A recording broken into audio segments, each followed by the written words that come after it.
Hey everyone, it's Ken and Andrea here from Northern Viking Explorer, and we are headed out on the Carnival Firenze on a 7-night Mexican Riviera cruise. Now, I'm really excited about this cruise, but like every vacation, I always have some questions and actually some fears that I wonder before we leave. Yeah, so this video is our 10 fears and questions that we have about sailing on the Carnival Firenze. The way this is going to work, we are going to ask our 10 questions, then we're going to come back with our future selves and answer them right after that. So let's go ahead and dive right into our 10 fears or questions about the Carnival Firenze.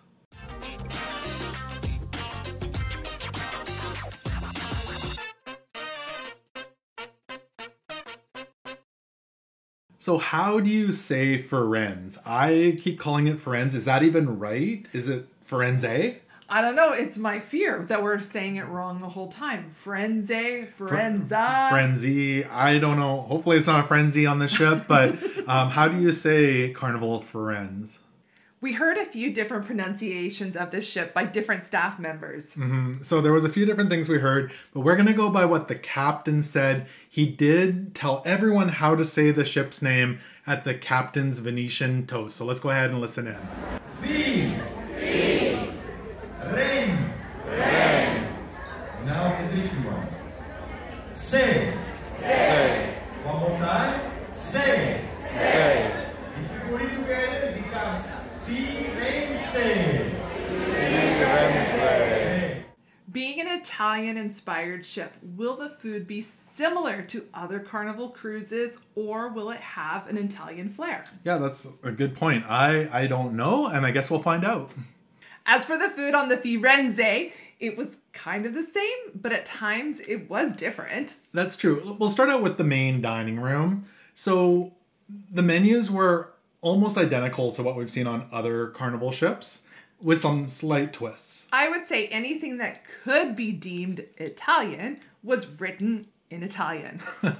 Even our waiter, who had just switched from a different, not Italian Carnival ship, said the items were the same. They just had a new name, and he was struggling to remember the new names, but they were the same dishes for the most part. So it was kind of fun. It gave it a little more Italian theme. They did put a little Italian flags by some of the items too.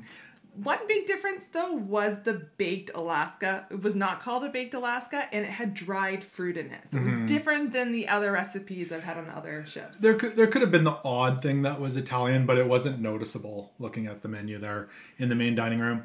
As for some of the other restaurants, Il Mercato.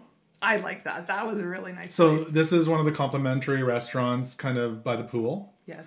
And so this sandwiches, salads, they had meatballs. Big meatballs. So that's, I would call that part Yes. Italian, Italian sausage, but they had normal hot dogs and chips and sandwiches. Don't think that you would have to eat Italian food. No. Because there's all the regular offerings. Maybe a few things came off the menu to make room for the Italian flair, but there's a lot of... But if as Italian food, it wasn't like Over the top. overly Italian, I would say.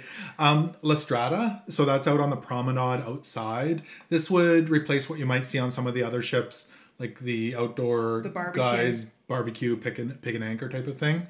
So that was called La Strada Grill. I really liked it. What I really enjoyed about this is they had more salads out there. They're very flavorful, kind of that Greek salad flavor. Yeah, and I would say the Italian flair out there would have been the meatball hoagie or the Italian sausage.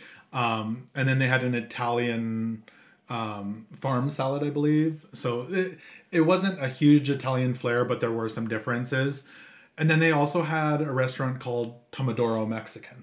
So this was an Italian-Mexican fusion, but there wasn't very much Italian. I saw mostly people having Mexican food. I was going to say Italian. I mean, Mexican. It was a lot of tacos, burritos. That was similar to Blue Iguana Cantina. Yes. So it's basically tacos and burritos for the most part there. And even the Italian flair, I would say, at Guy's Burgers. So the sign is blue. And they had the pepperoni pizza burger, which there was too much food on the ship. We didn't get to try it. They also had the super melty moots. which was fresh mozzarella, tomato, balsamic, and basil. Sounds good. Yeah, There's so- so much food to try, though. It's hard to try everything. Yeah, so overall, there was some Italian flair in the food, but not a whole lot. Mostly just different names. So we've sailed on the Carnival Panorama out of Long Beach at the exact same time of year, on the exact same itinerary. Will this cruise attract the same type of cruisers? Will the Italian flair change the demographics? So Andrea, who was sailing on this ship?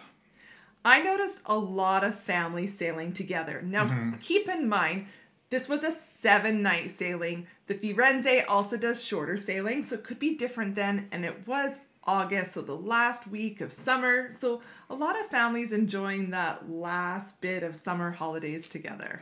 I noticed a lot of families. We did sail on the Panorama previously at the exact same time of year out of the exact same port. And I would say the demographic or the people on the ship was pretty much identical. So it didn't change a whole lot between the two ships. I agree. Will the entertainment be different or will it have an Italian spin? Yeah, I don't know. So the entertainment on the Firenze, well, was there an Italian spin? A little bit.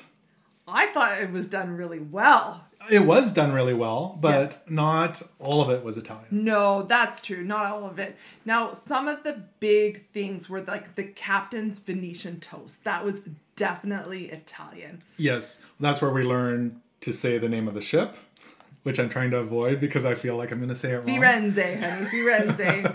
But they had kind of opera singers come out. Opera singers, This yeah. was kind of in the atrium area. They were wearing capes too, some of them. There was mask making as well. There was in the morning. So Yeah. if you wanted to make a mask to wear, you could do that. That was really cool. The only other kind of entertainment, like big entertainment thing was the Festa Italiana. I believe that was on day 3 of our 7-night cruise. So that was kind of a festival by the main pool up on the Lido deck. So that was games, dancing. It was kind of a party, kind of entertainment, a little bit of everything there. It felt like a festival. It was Yeah, good. yeah, no, it did.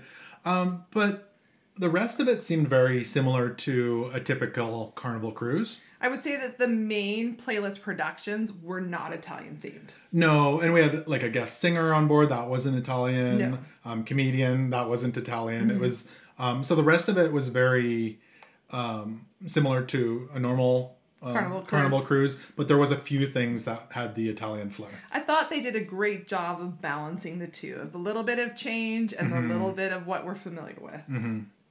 Will the Italian spin still have that fun ship vibe that Carnival is famous for? We'll find out. Well, Andrea, did it have the fun ship vibe?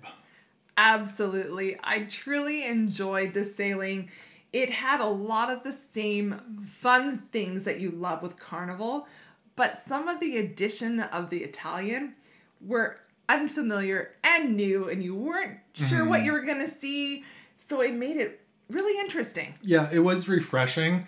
We've been on a fair amount of Carnival cruises, so it was nice to have something a little bit different, and I really enjoyed that. I truly did. I enjoyed a little bit of the different decor in there, the kind of Italian decor, especially around the pool area. Even in the main dining room, it seemed a little bit more glamorous, Italian in a way. It did. They had Formal. the statue of David in there with a leaf in front of him.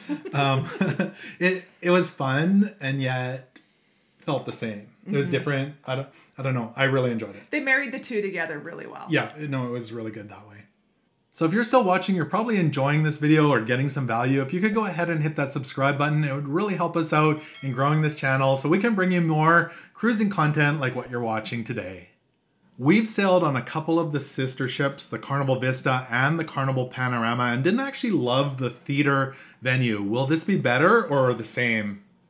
Okay, Ken, you have to tell me what you thought about the theater because I know you don't love all theaters.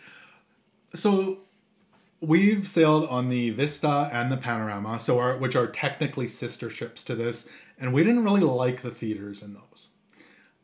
So this one is similar but yet different. So the main kind of shape of the theater with the pillars is pretty much the same. So the upper seating around the perimeter did have not the greatest views. It struggled to have good views. It's hard to find a section of seats that doesn't have a post in the way. And that's up around the outside. And it was constant. You see it every single time you'd go in there. Someone would sit down, realize there's a post, get up and move a few down. And if you didn't show up early enough, you were definitely not getting a seat without an obstructed view, especially in the balcony. Now, where the main differences were, first of all, the theater looks very Italian. Very traditional theater, that velvet look. It's even named the Teatro Rosso. But I think the biggest difference was, rather than having movable chairs on the floor, they had theater-style seating that folds down, and it was much better that way. I thought it was a great improvement. I love a classical theater space, especially, you're going and watching a beautiful show being performed. It's nice. It sets the right ambiance and respect for the show. Yeah, I would agree. So I definitely did like this better than the Vista and the Panorama for the theater. But again, some of the seating did have poles in the way. We have been on ships where we've struggled to find a lounger in the sun. So my question is, will we be walking around for hours on sea days looking for a lounger, or will we find one to relax in? I hope so. I hope we find one. Well, Andrea, this is big for you. This is huge. Were you able to find a lounger on the sea days in the middle of the day? No problem. At lunchtime, I could find one at the back of the ship, up one deck from the pool. There was often a few loungers to choose from, and I even saw groups of like 6 people just probably at 1 o'clock, all finding seats together. Yeah. Even around the pool areas, there was the odd seat. And the reason we bring this up, we've been on ships where we walked around and gave up looking for loungers on those nice days, on the sea days. But we didn't, yes, it was busy, but we were able to find loungers without a problem. So that was really nice. So if we need to do some laundry on the Firenze, can we do that? Is there a self-serve laundry facility? And how much does it cost? Is there detergent? That sort of thing as well. So a lot of cruise ships have self-serve laundry. Were we able to find it here on the Firenze? No, the Firenze does not have self-serve laundry, but you can have your laundry sent out. You can. Washed. I was actually surprised that it didn't, because sister ships, again, the Vista, Panorama, did have self-serve laundry, but this one did not. So if you want to do laundry, you have to send it out. I believe it's $15 or so per bag. So yeah, you can't do it yourself. Unless you're washing it in the sink. What will the theme parties be on the 7-night cruise? Will it be the same as other Carnival ships, or will there be an Italian night? Sounds interesting if there is. So Andrea, the theme parties on our 7-night cruise, were there any that were Italian, and what were the rest of them? So there definitely was an Italian themed party. It was called the Festa Italiana, and it was outside around the Lido pool. It was a really great, kind of felt like a community event of something, well, there was dancing and games. Little relays. There was extra decorations. Some kind of performance dancing, that kind of stuff as well. So it was a whole bunch of things in one party. That was really fun. It was fun. I did enjoy that. I would say if you wanted to dress up, not that a lot of people were dressing up for this event, I would think Italian flag colors. So your green, your red, and your white. So if you really want to go that extra step, that's what I would think. Yeah, and I would say that's the only one that was really an Italian-based party. There was other Italian entertainment stuff on it, but that would be the only one that would probably be considered a party. That's true. So other than that, there was a lot of your typical carnival parties on the ship. So Rock the Promenade. Which is a classic. This one, though, they had Dear Future Husband, the after party for that. So that was the big playlist productions on our cruise. Which was awesome, by the way. It was amazing. I've never seen it done before. So this was new.